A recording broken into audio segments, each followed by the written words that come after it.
My name is Stephen Prentice. I'm a fifth-generation Texan, business owner, and I reside in Wiley, Texas.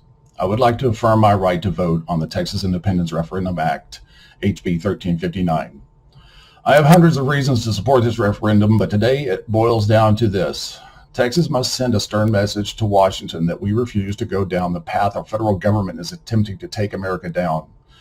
It is a catastrophic road that is pitting blacks versus whites, rich versus poor, rule of law versus lawlessness, and accountability versus finger-pointing and blaming others.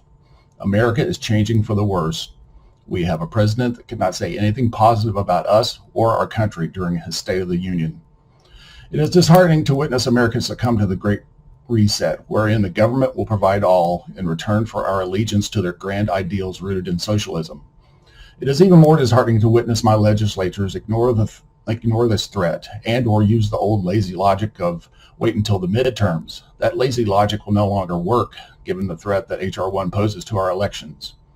My family's future, your future, and the future of every Texan is at stake.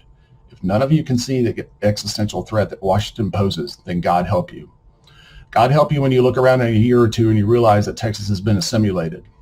A vote on the question of independence means that Texas can have an insurance policy if the United States continues to slide into the abyss of socialism and financial ruin.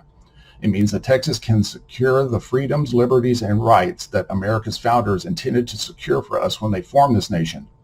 Quite frankly, I'm a little more than irritated that this non-binding resolution has yet to receive a hearing. It is also quite disheartening that the State Affairs Committee does not seem to have the foresight to see what Texas may look like in a few years under the current administration in D.C. While I will make every effort to oppose any representative that does not give Texans a vote on this question of independence, I fear that if H.R. 1 becomes law, I won't have to because Texas Republicans will find themselves in the minority and the state's identity will be lost for generations to come. In closing, an overwhelming number of Texans demand that HB 1359 is granted a hearing. Texans deserve lawmakers that can recognize when our federal government has overstepped its constitutional bounds. Be those lawmakers and give HB 1359 a hearing.